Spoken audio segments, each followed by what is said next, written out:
Deus. Hoje é um culto de Santa Ceia, né? O culto de Santa Ceia é sempre um culto de muita alegria. Eu sempre encaro o primeiro domingo do mês como realmente um culto de festa. Eu considero hoje um culto de festa. Embora nós estejamos lembrando a morte, o sacrifício de Jesus na cruz, e isso faz com que a gente fique reflexivo, né? A gente acaba pensando, refletindo sobre tudo que Jesus passou por nós, mas ainda assim é festa. Cantar, se alegrar, bater palmas, pular, isso faz parte do culto de Santa Ceia. É um culto que não é um culto para acusação, não é um culto para sermos apontados por nada, pelo contrário, é um culto de reconciliação. O culto de ceia é um culto de reconciliação, é um culto onde Deus nos anima, onde Deus nos levanta, onde Deus nos dá uma nova chance. É um culto onde recebemos do Senhor uma página em branco para começar a reescrever a história da nossa vida. Então, é um culto onde Deus cura, é um culto de reafirmar alianças. Então, eu fico muito feliz em participar sempre desse culto. Eu queria, antes de participarmos da ceia, compartilhar uma palavra com vocês. Abre sua Bíblia comigo no Salmo 55.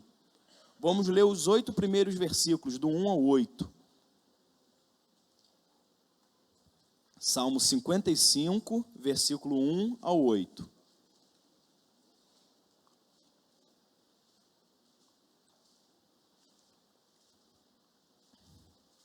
Essa palavra que eu vou estar compartilhando hoje com vocês, o tema dela é quando Deus se cala. E aí? Eu já preguei há uns meses atrás, talvez até alguns anos, não sei.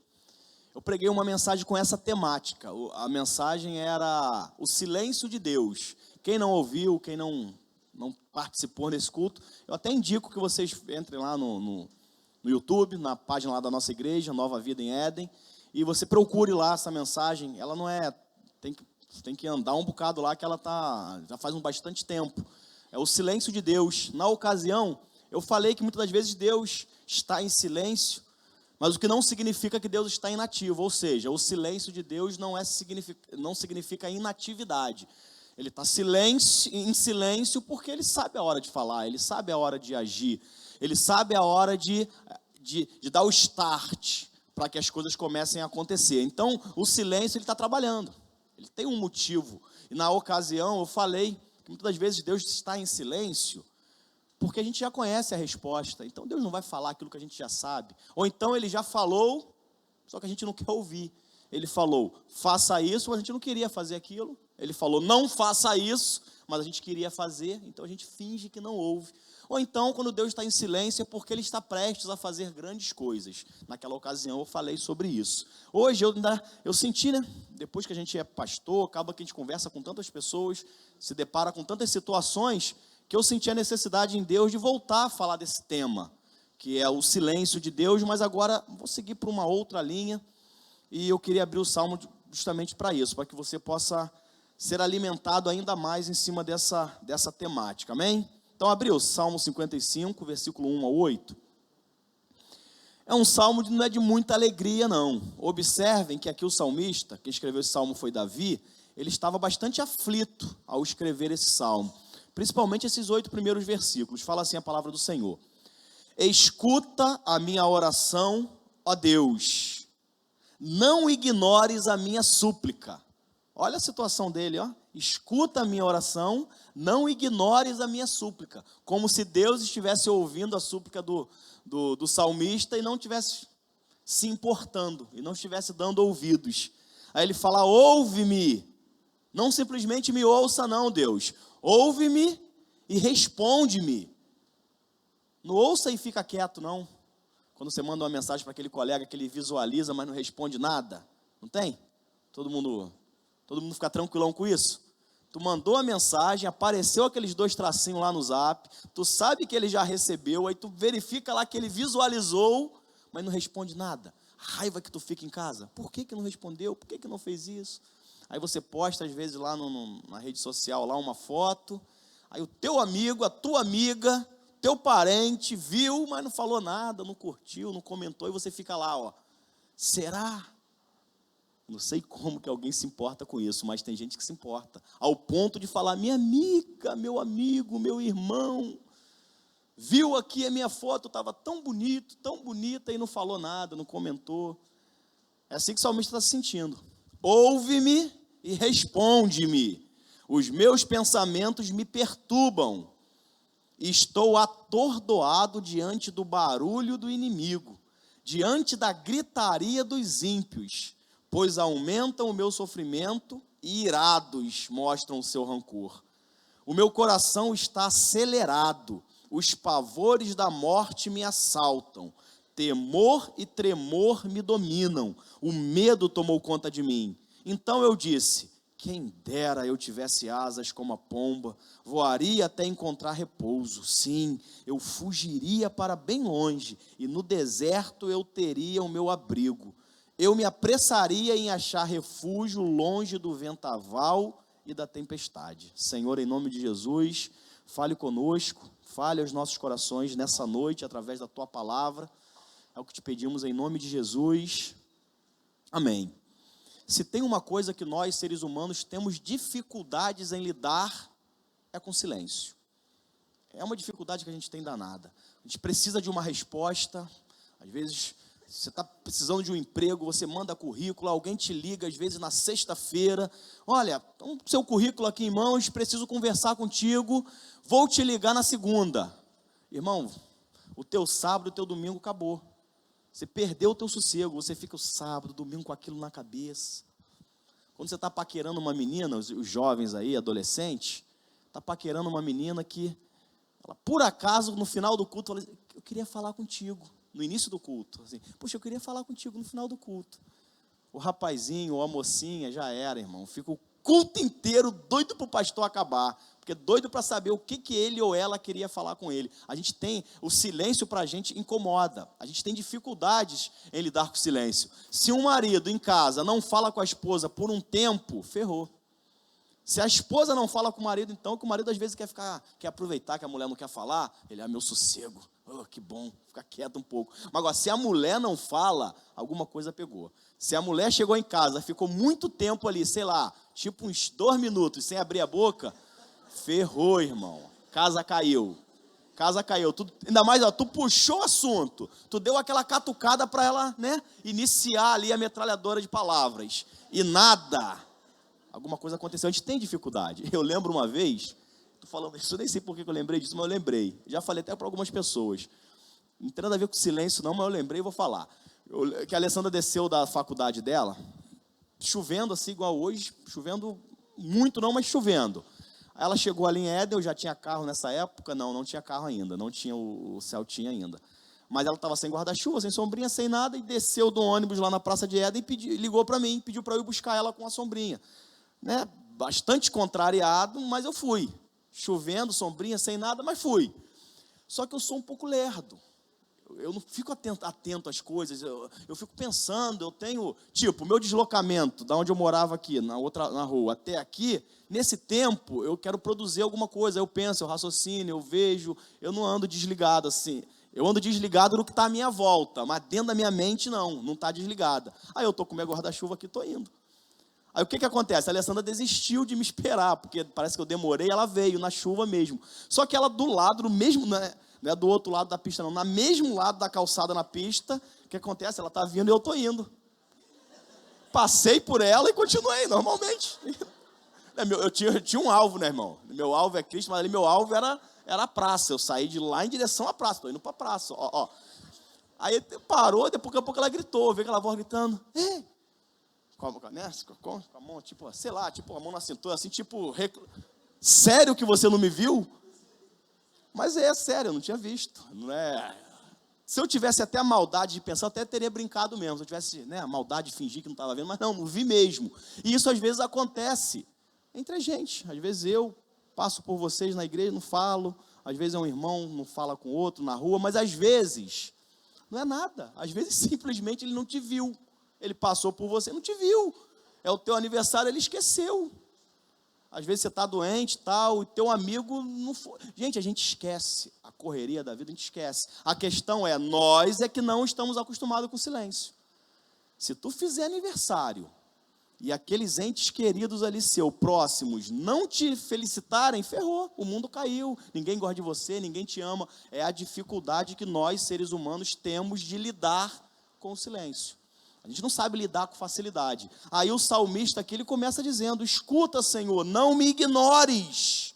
Estou clamando, estou pedindo socorro, me ajuda, fala alguma coisa. Ainda que seja não, ainda que seja fica, aguenta, qualquer coisa, eu quero ouvir a tua voz. O salmista está aqui passando por esse desespero. E o desespero, ele é tão ruim, que ele chega ao ponto de nos cegar. Esse desespero, esse medo, essa inquietação nos cega. Às vezes, Deus está falando. Por quê? Porque o salmista fala assim, os meus pensamentos me perturbam, estou atordoado, tal. Ele fala: estou atordoado diante do barulho do inimigo, diante da gritaria dos ímpios. O meu sofrimento só aumenta. Quando a gente está em situações de aflição, muitas vozes vêm.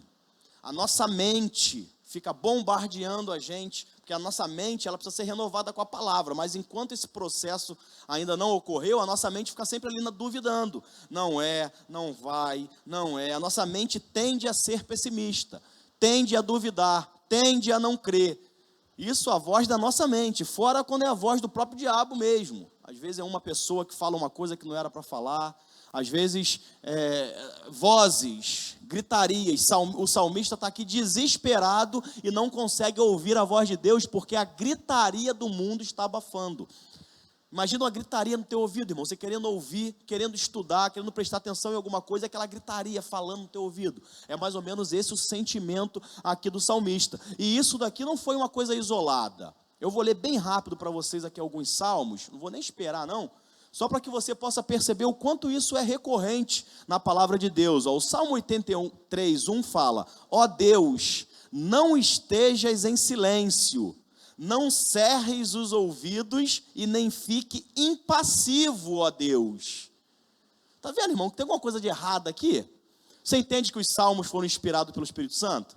Amém? Você entende que tem alguma coisa que não está batendo nessa aflição deles? Tipo, Deus, não estejas em silêncio, não corres os ouvidos, nem fique impassivo, como se Deus fosse impassivo, como se Deus não respondesse. A gente sabe que o próprio salmista fala que ele tem boca e fala, ele tem olhos e vê. O nosso Deus não emudece, o nosso Deus nos guia, o nosso Deus nos orienta. Mas aqui você vê o quanto a aflição, o desespero, o medo conseguem tirar o entendimento da pessoa.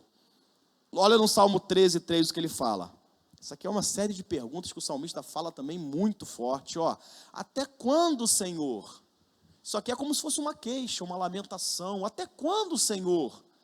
Para sempre te esquecerás de mim? Como se Deus tivesse esquecido do salmista. Até quando esconderás de mim o teu rosto? Salmo 13, versículo 3. Até quando terei inquietações e tristezas no coração, dia após dia?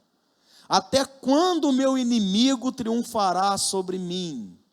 Olha para mim e responde, Senhor. Deus está em silêncio. Eu poderia continuar essas perguntas do salmista aqui. Até quando, Senhor, essa enfermidade continuará a me incomodar? Até quando, Senhor, terei que enfrentar a minha família sem o emprego, sem ter o sustento? Até quando, Senhor, meu relacionamento vai ficar assim com meus pais, com meus filhos, com a minha esposa? Até quando, Deus, essa angústia aqui dentro de mim vai permanecer? Até quando? A gente começa a orar, porque às vezes nós estamos orando, fazendo tudo o que a Bíblia manda. A gente vem para a casa do Senhor, a gente ora, a gente lê dentro do possível, mas ainda assim as coisas não acontecem. Ainda assim eu olho para as circunstâncias, aparentemente, né?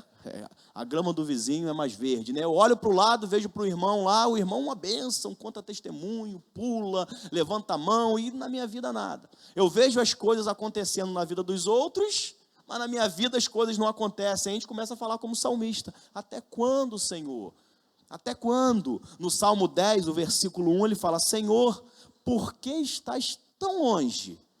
Por que te escondes em tempos de angústia? Olha que salmo forte, irmão. Por que estás tão longe? Por que o Senhor está escondido agora que eu estou angustiado? Quando eu estou alegre, eu vejo o Senhor, mas agora que eu preciso da sua companhia ao meu lado, Senhor, agora que eu preciso da tua ajuda, agora que eu preciso das tuas mãos, por que o Senhor se esconde de mim? O salmista fala essas palavras aqui, não é porque Deus está escondido, não é porque Deus não está respondendo, não é porque a aflição dele está cegando ele. O salmista não está conseguindo ver na perspectiva de Deus. Ele não está conseguindo olhar as situações como Deus vê. Ele não consegue enxergar que aquela situação que ele está passando não é o fim. Muitas das vezes é o meio pelo qual Deus está se silenciando intencionalmente. Deus, de propósito, fica quieto. Deus não fala. Porque não é... Você já viu quando teu filho faz birra contigo? Birra, de pequenininho nem tanto, que insiste numa coisa que não, você falou que não é daquele jeito que tem que ser feito, mas ele fica insistindo e faz birra, e faz pirraça, e chora. O que você faz, irmão? Cede? Tá chorando muito, vou dar logo, é isso que você faz? Um monte de nós faz, né? Mas não era para fazer, faz erradamente. A gente não vai dar ouvido a pirraça, não é porque o filho está esperneando, não é porque ele está reclamando, não é porque ele está falando que você vai fazer, pelo contrário, Deus não é porque eu e você estamos fazendo pirraça, não é porque a gente está reclamando, batendo o pé, não é porque a gente está reclamando, Senhor, Senhor, Senhor, Senhor, que Ele vai fazer. Na verdade, o que move o coração de Deus é a fé. Quando a gente olha para o Novo Testamento e começa a ver o agir de Deus na vida das pessoas, é quando aquelas pessoas estavam prontas em fé. É quando elas agiam em fé, é que Deus falava, agora sim, agora o meu silêncio cessa, agora vocês estão prontos para receber.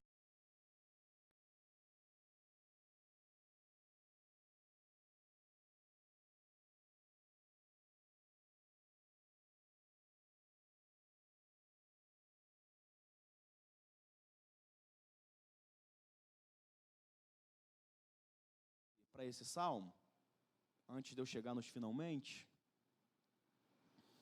o salmo ele começa justamente assim: escuta, Senhor, não ignores, responde. Isso aqui é o salmista, é Davi, né, falando.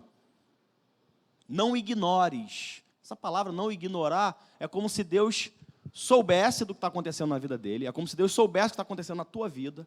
Deus sabe o que está se passando na tua casa, Deus sabe o que está se passando no teu coração, Deus sabe o que está se passando dentro de você, e não estivesse se importando. Isso é ignorar. Estou ignorando. O salmista está falando, Deus, não ignores. Mas Deus, hora nenhuma, ignorou. Esse pensamento de um Deus que ignora é o que na linha teológica nós chamamos de deísmo. Os deístas até acreditam em Deus. Deus existe, Deus criou o universo, Deus nos criou, só que Ele nos largou e nos abandonou à nossa própria sorte. Nos fez, agora cada um siga a tua própria vida, cada um se vire. Deus está lá no céu, na glória dele, lá, bem. Não é isso que a Bíblia ensina. Essa linha teológica ela é totalmente contrária aos ensinamentos bíblicos. A palavra de Deus é um ensinamento mais teísta. Ou seja, Deus nos fez, Deus nos criou, somos feituras dele e ele se relaciona conosco. E ele se preocupa conosco, ele sabe do que estamos passando e ele vai guiando e dirigindo toda a nossa vida. Então, o nosso Deus não é um Deus indiferente. Entendam que esse salmo é o salmista abrindo o coração dele, é ele sendo sincero com Deus. Sabe o que é lindo nesse salmo? É a sinceridade, é ele podendo falar, Senhor, eu estou falando o que está dentro do meu coração, dentro do meu coração está isso, não me ignoras, parece que o Senhor está longe, parece que o Senhor não me ouve, parece que eu não existo para o Senhor, parece que todo mundo está que essa enfermidade me incomoda, quantos anos, Senhor, até quando eu vou ter que enfrentar isso? Essa angústia dentro dele. Agora, ele abriu o coração dele, não quer dizer que Deus de fato está fazendo aquilo. Entendem isso? Não é porque o salmista está abrindo o coração dele dizendo, Senhor, por que eu me sinto abandonado? significa que de fato ele está, porque ele não está abandonado. Deus continua com ele, Deus continua guardando dele. Ele chega ao ponto de falar assim, ó, meu coração, deixa eu ler para você ver. Ele fala assim, ó, o meu coração está acelerado, os pavores da morte me assaltam. Aí ele fala, temor e tremor me dominam, o medo tomou conta de mim. Quando a gente está no meio da angústia, no meio do desespero, no meio da aflição, o que acontece é que o medo se instala. Não sei se você já teve aquele susto. Qual é a primeira coisa que acontece no teu coração? Quando você está à noite, né, se atrasou, meia-noite, você está vindo para casa, só você, de repente parece alguém na tua frente assim, você leva aquele susto. O coração fica como? É isso que o salmista está falando, meu coração acelerou. É aquela adrenalina que vem para o corpo na hora e você fica desperta assim, fica com medo. Tem gente que chega a suar frio, tem uns que ficam aflitos, a mão fica gelada. Isso é quando o medo se instala. O medo se instalou na vida do salmista ao ponto dele ficar alterado fisicamente. O medo é justamente o oposto da fé. Enquanto fé é acreditar no que a Bíblia diz, medo é não acreditar. Medo é dar certo, medo é acreditar que tudo vai dar errado. Então, o medo nos distancia da vontade de Deus. Então, aqui o salmista, aflito, nervoso, ele entra no estado de medo, de temor, o coração dele acelera. E quando o medo se instala, a gente fica meio que cegos para enxergar a luz da revelação, a luz da direção, os nossos ouvidos ficam surdos para ouvir a voz de Deus. Então, aquele silêncio no qual o salmista está reclamando, não é um silêncio de fato. Na verdade, ele não está conseguindo, devido ao desespero e medo, confiar no Senhor. Aí ele continua o salmo, ele chega num ponto aqui bem crítico. Ele começa a falar numa linguagem que os estudiosos dizem que é uma linguagem suicida. Porque ele fala assim, ó, quem me dera eu tivesse asas como a pomba, voaria até encontrar repouso. Sim, eu fugiria para bem longe. O evangelho de Cristo nunca é fugir. A única coisa que a Bíblia fala de fugir é fugir do pecado. Ele fala, ó, fugir dos desejos da carne, fugir. Só nesse contexto, não dos problemas. A Bíblia não manda a gente fugir dos problemas. Pelo contrário, a Bíblia fala, Jesus fala o seguinte, ó, no mundo vocês vão ter aflição mesmo, vocês vão ter problema, mas tem de bom ânimo, eu venci o mundo. Na oração de Jesus, ele fala, eu não peço que os tire do mundo, eu peço que os livre do mal, é diferente. Ele fala, eu vou dar força, eu fortaleço o cansado, eu dou força àquele que não tem nenhum vigor.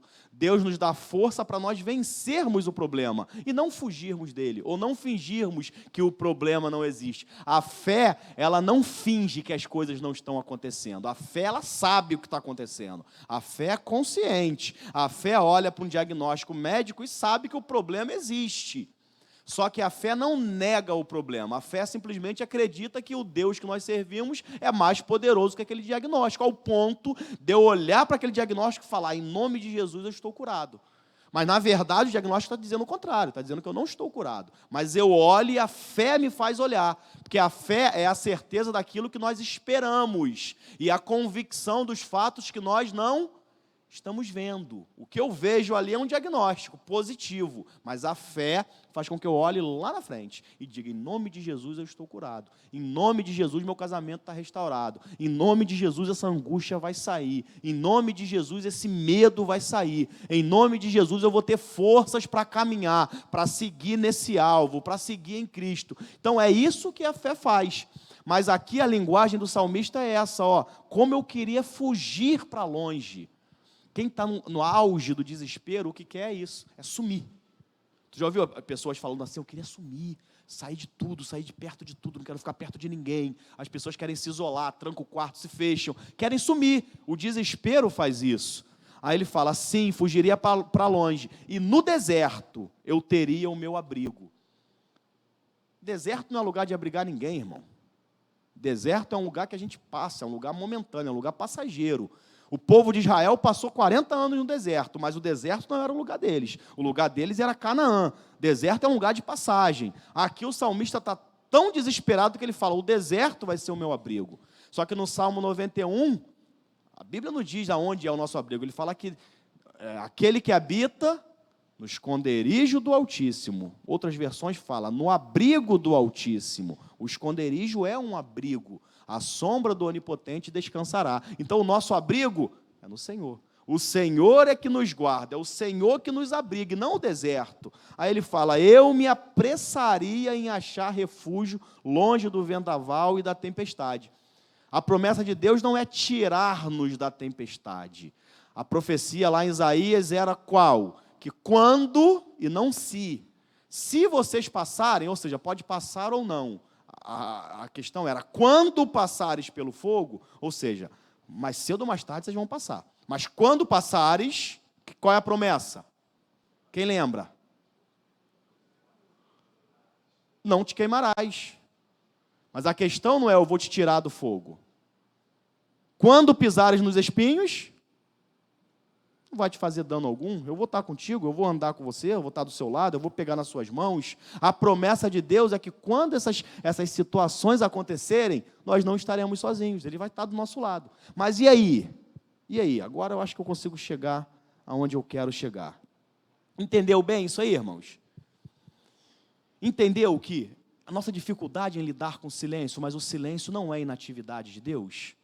Eu queria agora um pouco rápido, até porque a gente vai participar da ceia, diante desse diagnóstico pessimista do salmista, diante dessa aflição, dessa angústia, desse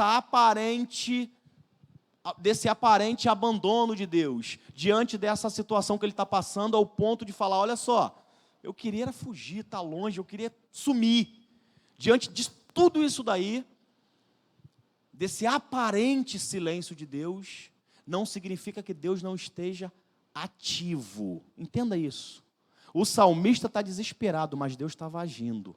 Acredita-se que o salmista ficou nessa situação aqui, justamente quando ele estava sendo perseguido, estava lá na caverna de Adulão, estava lá homens perseguindo para matar Davi, e lá Davi começa a escrever esses salmos lá. Mas a gente sabe que depois que ele saiu da caverna, foi quando Deus nomeou ele rei de Israel. Ou seja, durante um período da vida dele, de fato, ele não estava ouvindo a voz de Deus, mas Deus estava trabalhando. Você entende isso? Ele não ouvia a voz de Deus. Ele, no seu desespero, falou, fui abandonado. Ele, no seu desespero, falou, agora acabou. Deus não se importa comigo, não serei curado, a minha situação não vai melhorar. Agora ferrou-se. No entanto, sem ele estar enxergando, Deus estava agindo. Deus estava trabalhando. Embora no mundo físico as coisas não estejam acontecendo, no mundo espiritual estão. Eu sempre me lembro de Jesus quando ele dá a ordem para aquela figueira, sempre me lembro disso, porque quando Jesus dá a ordem à figueira, ele passa pelaquela figueira, sente vontade de comer um fruto, não tem um fruto, Jesus dá uma palavra de maldição para aquela figueira, nunca mais ninguém comerá fruto de ti. Quando Jesus dá aquela ordem, os discípulos ouvem, falam, ué, que coisa louca, ele falou com uma figueira. Aparentemente, nada aconteceu, porque a figueira só foi observada que ela secou no dia seguinte. Embora Mateus diga que imediatamente secou, é só uma questão de narrativa, porque mesmo no dia seguinte é um prazo curto para uma figueira secar. Mas Lucas precisa mais essa história, dizendo que no dia seguinte, quando eles passam e olham que a figueira estava seca, eles falam uma palavra muito legal. Pedro fala uma palavra muito legal. Pedro fala assim, ó, de fato ela secou desde a raiz. A raiz da figueira não é uma raiz que fica fora, é uma raiz que fica por baixo. Como que Pedro percebeu que desde a raiz ela estava seca? Na verdade, quando Jesus deu aquela ordem, ó, nunca mais ninguém comerá fruto de ti. A partir do momento que Jesus deu a ordem, o processo começou a acontecer. A raiz daquela figueira começou a secar. Só que ninguém percebia, ninguém observava. Só no dia seguinte que aquilo foi percebido. Então, no mundo espiritual, aparentemente Deus está em silêncio. Aparentemente. A gente fica aqui reclamando como salmista. Fui abandonado, ninguém gosta de mim, ninguém liga para mim. Aqui dentro eu estou morrendo. Senhor, até quando vou ter que enfrentar esse desespero? Aí Deus está em silêncio, porque Deus está tratando de você. Mas agora, no mundo espiritual, não tem nada silêncio. O agir de Deus está acontecendo. O que está faltando é simplesmente chegar a hora. a hora das coisas acontecerem. Eu queria dar 3 exemplos bem rápidos, só para que você possa ver se a tua vida se enquadra em um deles. Primeiro é Jacó. Irmão, Jacó perdeu o filho dele, José. O filho mais novo dele, Benjamim não tinha nascido ainda. O filho dele, José, havia sido preso pelos próprios irmãos e vendido. Jacó era um homem de experiência com Deus. Jacó havia tido aquela experiência das ovelhas lá que ele tinha que ganhar, todas elas nasciam da mesma cor. Ele tinha lutado com um anjo, teve uma visão de uma escada que subia até os céus. Era um homem de experiência com Deus. Mas quando o filho dele amado é vendido e some, os irmãos contam aquela notícia, Deus não fala nada para Jacó. Você nunca pensou nisso, não? Deus poderia falar. Um anjo aparecia, Jacó, seu filho José está guardado, está vivo. Deus não fala nada. Deus não castiga os irmãos. Deus não faz nada com os irmãos dele. 13 anos se passaram e Deus não fala nada para Jacó do que tinha acontecido. Só depois de 13 anos é que os irmãos, quando voltam do Egito, falam, pai, lembra do teu filho José? Ele vive e é governador do Egito. 13 anos depois é que ele vai ouvir uma resposta. Mas durante aqueles 13 anos, Jacó foi tratado. Durante aqueles 13 anos, Jacó, de alguma forma, o silêncio de Deus fez com que os planos dele, que são muito maiores, viessem a preservar a própria vida de Jacó. Tudo aquilo que aconteceu no final das contas preservou não só a vida da família de Jacó, mas preservou toda a nação de Israel que viria a surgir, e mais do que isso, preservou a descendência do qual o próprio Messias nasceria. Então, o plano de Deus era muito mais do que a vida de um homem. O plano de Deus na vida dele era de abençoar o mundo inteiro, porque quando Deus fala para Abraão, descendência dele, que em ti serão benditas todas as nações da terra, Deus já estava projetando uma bênção para o mundo inteiro, e às vezes a gente está querendo acelerar as coisas na nossa vida e não está enxergando que Deus quer, através da sua vida, abençoar o teu casamento, abençoar a tua vizinhança, abençoar os teus filhos, abençoar o teu trabalho, e às vezes você é apressado, nervoso. Sabe-se lá os planos de Deus? Agora, esperar e confiar nele é a melhor coisa, vai dar certo no final, porque no final das contas, 13 anos depois, eu sei que foi tempo à beça, mas 13 anos depois estava lá Jacó, voltando para o Egito, sendo alimentado, tendo ali a salvação de toda a sua família. E o mesmo José, se a gente for pensar, Deus dá um sonho para José, olha que coisa louca, irmão, Deus dá um sonho para José, qual o sonho? De que ele seria grande, que os próprios pais e irmãos se curvariam diante dele. Ele tem aquele sonho, e depois disso, os irmãos prendem ele, e na cisterna, preso naquele buraco, Deus não fala nada. José sai do buraco, opa, acabou, livramento de Deus, nada, vai como escravo para os ismaelitas. Aí vai escravo para os ismaelitas. Aí chegando lá, é vendido como escravo para Potifar.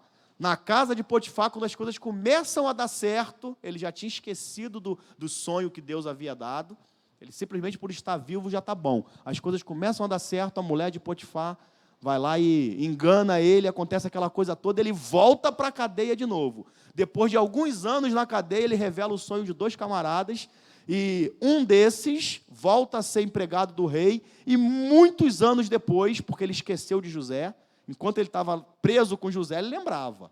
Mas depois que ele voltou a ser um dos importantes servos lá, copeiro do rei, aí ele esqueceu de José. Mas muitos anos depois, aproximadamente 13 a 15 anos depois que ele saiu lá do buraco, lá que os irmãos jogaram ele, até esse ponto, 13 a 15 anos depois, Deus volta a falar com José. José, lembra daquele sonho? Pois eu vou começar a cumprir agora. E torna ele ali governador do Egito. Então, Deus queria que José fosse abençoado no Egito. Olha que coisa louca. Deus tira ele da terra, tira ele no meio dos seus pais, no meio da sua parentela, e faz com que ele seja uma bênção lá no meio do Egito. E fica durante 15 anos em silêncio. Mas Deus estava trabalhando. Só que nem sempre é do jeito que a gente quer.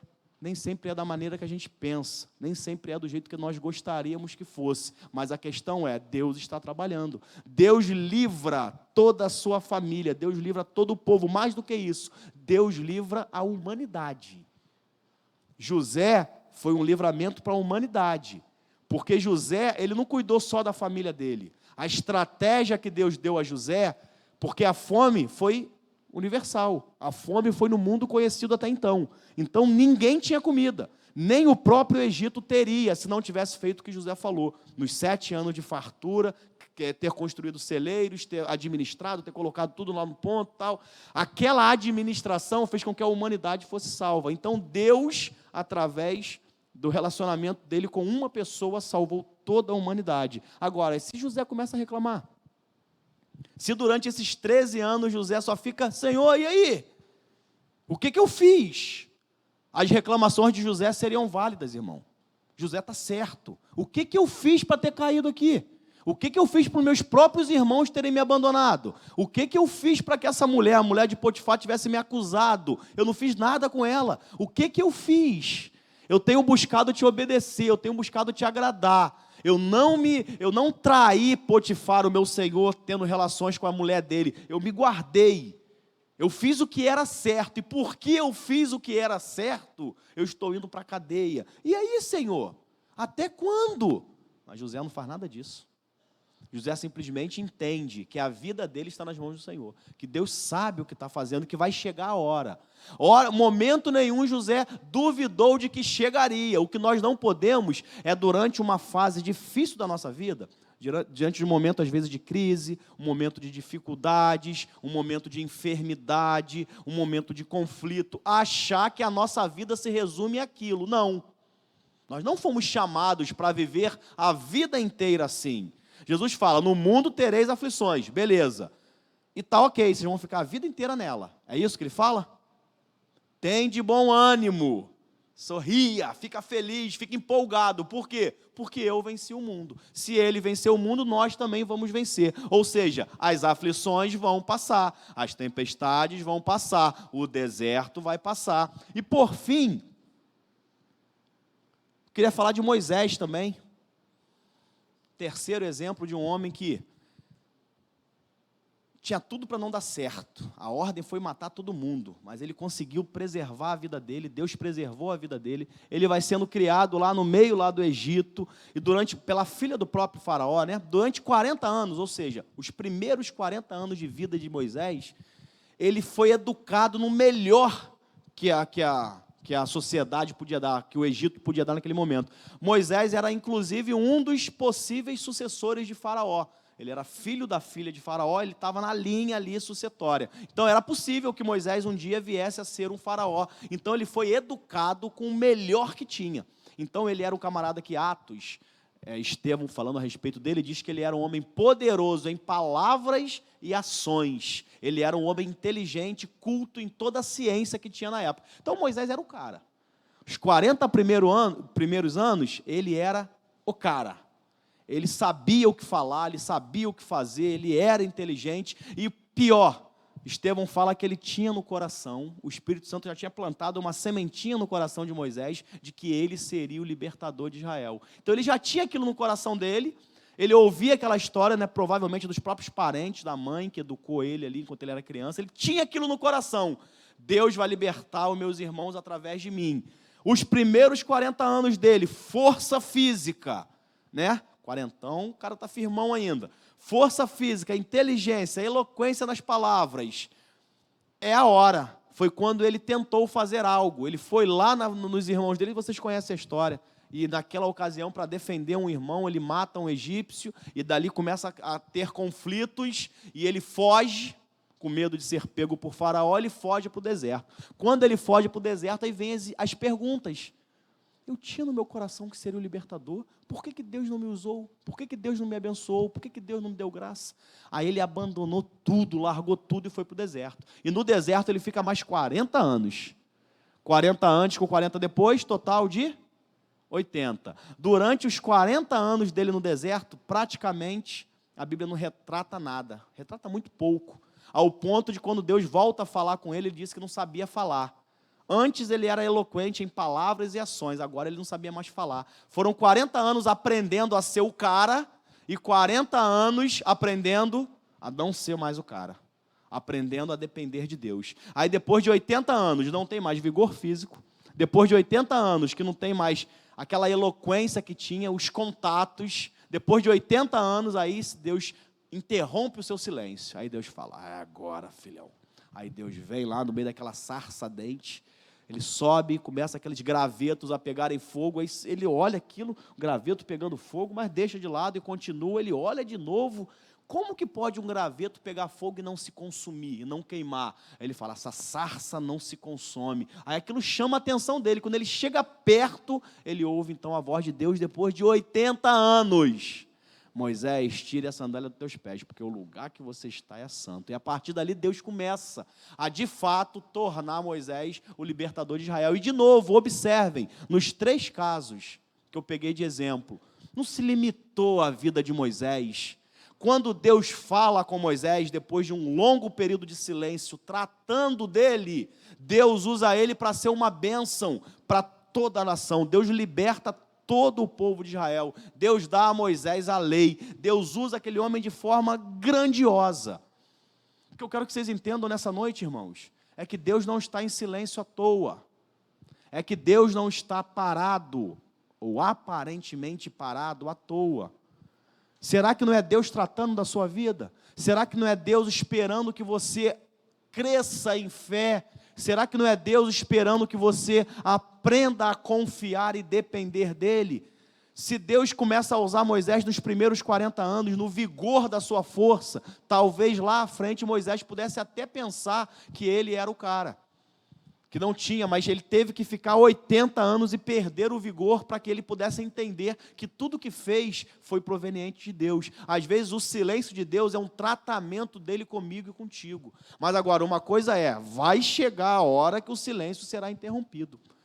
Vai chegar uma hora que Deus vai falar, chega, agora é a hora, agora você está pronto, agora você está apto para ser uma bênção, não só para a tua vida, mas ser uma bênção para todos que te rodeiam. Amém? E para terminar, eu queria que você abrisse comigo, eu vou esperar que você abrisse novamente. Os músicos podem vir.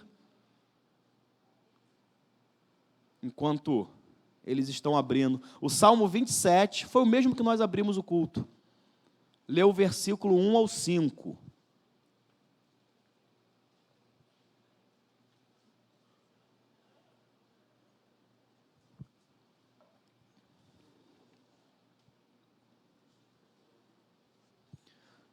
Salmo 27, do 1 ao 5. Agora vamos ler nessa outra temática. O Salmo 27 e o Salmo 55 são salmos de Davi. No 55 você vê um homem totalmente aflito, angustiado, desesperado, com medo. No Salmo 27 vocês vão ver outro homem agora. Assim que a Bíblia diz, o Senhor é a minha luz e a minha salvação. De quem terei medo? No primeiro ele estava dizendo o quê? No Salmo 55, o temor me assola, o medo está tomando conta de mim, o meu coração está agitado. Agora ele fala, olha só, o Senhor é a minha luz, a minha salvação, eu vou ter medo de quem? O Senhor é o meu forte refúgio, de quem terei medo?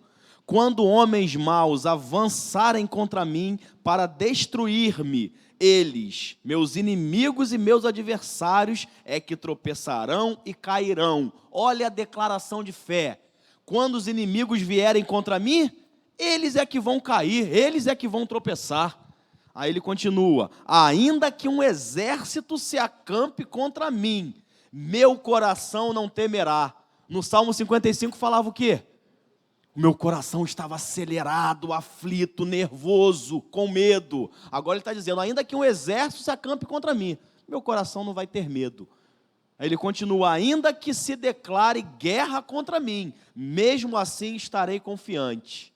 Uma coisa pedi ao Senhor, e é o que eu procuro, que eu possa viver na casa do Senhor todos os dias da minha vida, para contemplar, olha o que ele fala agora, a bondade do Senhor e buscar a sua orientação no seu templo. Agora Davi está diferente.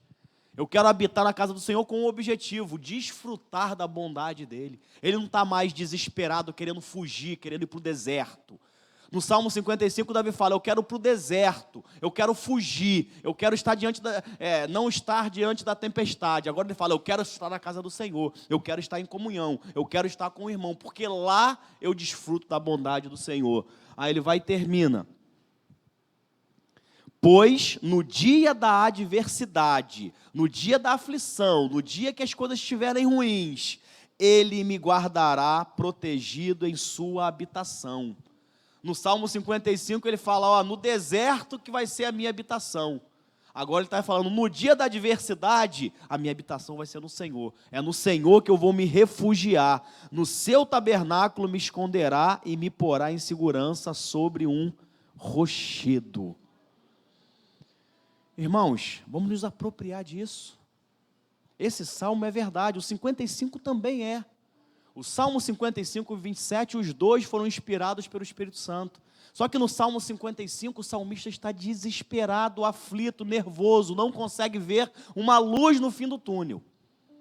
Ele pede socorro ao Senhor. No Salmo 27, ele já está desfrutando dessa fé, falando, olha só, pode ter um exército contra mim, pode ter inimigos contra mim, pode estar tudo ruim, ainda assim eu confio no Senhor, me refugio nele, Ele me guarda, Ele me protege, Ele está comigo. Então é essa confiança que mexe com o coração de Deus, é essa confiança que faz, quando Moisés, depois de 80 anos no deserto, que Deus olha para ele e viu que ele estava totalmente na dependência de Deus, Deus fala, agora sim Moisés, tire a sandália dos teus pés, que agora você vai ser o libertador de Israel. Enquanto José não aprendeu a depender totalmente de Deus, porque irmãos, ninguém mais do que um escravo vai depender de Deus, como José estava ali, eu não tenho mais ninguém, eu não tenho família, eu não tenho ninguém, eu não estou nem no meio do meu povo eu estou, eu não tenho mais ninguém para me socorrer. A única pessoa que José podia recorrer, podia depender, era do Senhor. E é justamente quando a gente se coloca nessa condição, na condição de depender do Senhor, quando a gente se coloca na condição de falar, Deus, nada que eu possa fazer, nada que ninguém possa fazer, vai resolver o meu problema. Deus, eu preciso do Senhor. É justamente nessa hora que Deus intervém. Amém? Glória a Deus. Mesmo aí sentados mesmo, vamos louvar o Senhor com essa música? Deixa o Espírito Santo falar contigo. Depois a gente vai estar orando, participando da ceia também, já podem ficar ali.